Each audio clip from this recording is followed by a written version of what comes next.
नमस्कार। आजकल हर तरफ बस एक ही बात हो रही है, 8वां वेतन आयोग। तो इसका मतलब क्या है, खास तौर पर उन केंद्रीय कर्मचारियों और पेंशनर्स के लिए जो इसका इंतजार कर रहे हैं। चलिए आज इसी को आसान भाषा में समझते हैं कि सैलरी और पेंशन पर इसका असर आखिर पड़ेगा तो कितना और कैसे। तो सबसे बड़ा सवाल जिसके लिए सब यहाँ हैं, क्या सैलरी में एक जबरदस्त उछाल आने वाला है? यही वो सवाल है जो लाखों लोगों के मन में है। चलिए इसी सवाल का जवाब ढूंढते हैं। पहले तो ये समझ लेते हैं कि ये मामला कितना बड़ा है। हम बात कर रहे हैं लगभग 50 लाख मौजूदा केंद्रीय कर्मचारियों की। जी हां, 50 लाख। और बात यहीं खत्म नहीं होती। इसके साथ साथ करीब 69 लाख पेंशनर्स भी हैं जिनकी आर्थिक स्थिति पर इसका सीधा असर पड़ने वाला है। मतलब ये 1 करोड़ से भी ज्यादा लोगों से जुड़ा हुआ मामला है, एक बहुत बड़ा आर्थिक बदलाव। तो एक बात तो साफ है, ये अब कोई अफवाह या अटकलें नहीं हैं। 8वां वेतन आयोग अब एक हकीकत है। तो असली सवाल ये उठता है कि ये काम कैसे करेगा और सबसे जरूरी बात, इसका हमारी जेब पर क्या असर पड़ेगा। चलिए एक एक करके सब कुछ समझते हैं। तो चलिए शुरू करते हैं बिल्कुल बेसिक से। ये नया वेतन आयोग है क्या और कौन है इसके पीछे? देखिए, इसका सीधा सा मकसद है सैलरी, अलाउंस और पेंशन का जो पूरा स्ट्रक्चर है उसको रिव्यू करना और उसमें बदलाव की सिफारिशें देना। ये आयोग नवंबर 2025 में वित्त मंत्रालय बनाएगा और इसकी कमान संभालेंगी जस्टिस रंजना प्रकाश देसाई। और हाँ, रिपोर्ट तैयार करने के लिए टीम को पूरे 18 महीने का वक्त दिया जाएगा। अब आते हैं उस हिस्से पर जिसका सबको इंतजार रहता है, यानी कि टाइमलाइन। कौन सी तारीखें हैं जो आपको अपने कैलेंडर में मार्क कर लेनी चाहिए? देखिए, नवंबर 2025 में तो आयोग का गठन होगा, लेकिन सबसे जरूरी तारीख है 1 जनवरी 2026। क्यों?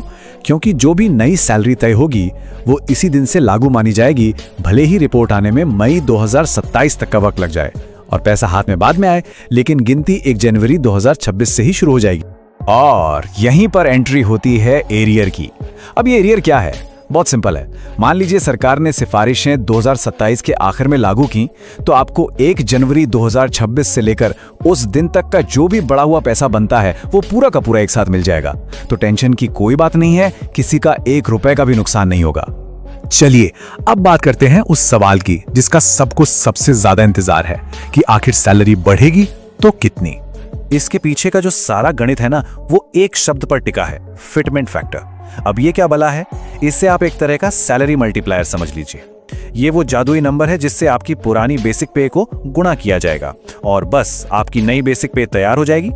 मतलब फॉर्मूला एकदम सीधा है, आपकी आज की बेसिक पे गुणा नया फिटमेंट फैक्टर बराबर है आपकी नई बेसिक पे। तो सवाल ये है कि ये फैक्टर होगा कितना? देखिए, 7वें वेतन आयोग में ये 2.57 था।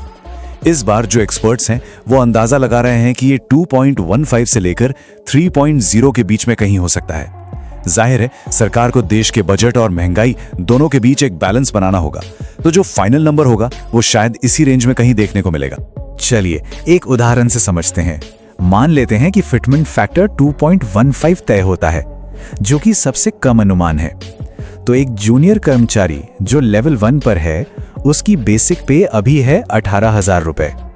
2.15 के फैक्टर से ये बढ़कर हो जाएगी करीब 38,700 रुपए। मतलब सीधा डबल से भी ज्यादा। अब थोड़ा ऊपर चलते हैं, एक मिड लेवल ऑफिसर को देखते हैं जो लेवल 10 पर हैं। उनकी 56,100 रुपए की बेसिक पे इसी फैक्टर से बढ़कर हो जाएगी लगभग 1,20,000 रुपए। और अगर हम सबसे सीनियर लेवल यानी लेवल 18 की बात करें तो वहां 2.5 लाख रुपए की बेसिक सैलरी सीधे सीधे 5,37,000 रुपए के पार पहुंच सकती है। तो इससे एक बात साफ है, फैक्टर भले ही सबके लिए सेम हो, लेकिन रुपए में फायदा सैलरी के हिसाब से बढ़ता जाता है। लेकिन रुकिए, कहानी सिर्फ बेसिक पे पर खत्म नहीं होती, इसका एक जबरदस्त रिपल इफेक्ट भी होता है। मतलब जैसे ही बेसिक पे बढ़ती है, उससे जुड़े हुए सारे भत्ते यानी अलाउंस भी अपने आप बढ़ जाते हैं। आपका जो महंगाई भत्ता यानी डीए है, वो अब नई बड़ी भी बेसिक पे पर कैलकुलेट होगा। आपका एचआरए यानी मकान किराया भत्ता वो भी बढ़ेगा। ट्रांसपोर्ट अलाउंस भी ऊपर जाएगा और तो और मेडिकल बेनिफिट्स और ग्रेचुइटी जैसी चीजों में भी आपको बढ़ोतरी देखने को मिलेगी। और हमारे पेंशनर्स के लिए भी बहुत अच्छी खबर है। बिल्कुल चिंता मत कीजिए, आपकी पेंशन भी इसी फॉर्मूले के हिसाब से रिवाइज की जाएगी, तो फायदा आपको भी बराबर मिलेगा। और हाँ, एक जरूरी बात, बीच में जो अफवाहें चल रही थी कि डीए बंद हो जाएगा, वो सब बिल्कुल गलत है। सरकार ने साफ कर दिया है कि ऐसा कुछ नहीं होने वाला। तो आखिर में एक रियलिटी चेक भी जरूरी है। मतलब हमें यह समझना होगा कि आयोग जब अपनी सिफारिशें देता है तो वो सिर्फ कर्मचारियों की मांगों को ही नहीं देखता। उन्हें बहुत सारी चीजों में एक बैलेंस बनाना पड़ता है, जैसे देश की आर्थिक हालत कैसी है, सरकार के खजाने पर कितना बोझ पड़ेगा, इसका असर राज्य सरकारों पर क्या होगा, और तो और प्राइवेट सेक्टर में क्या सैलरी चल रही है, इससे भी तुलना की जाती है।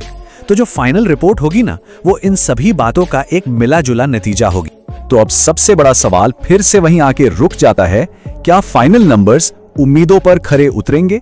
क्या वो जादुई फिटमेंट फैक्टर कर्मचारियों को खुश कर पाएगा? खैर, इसका जवाब तो हमें तभी मिलेगा जब आयोग की रिपोर्ट सामने आएगी। और अब सभी की निगाहें बस उसी रिपोर्ट पर टिकी हैं।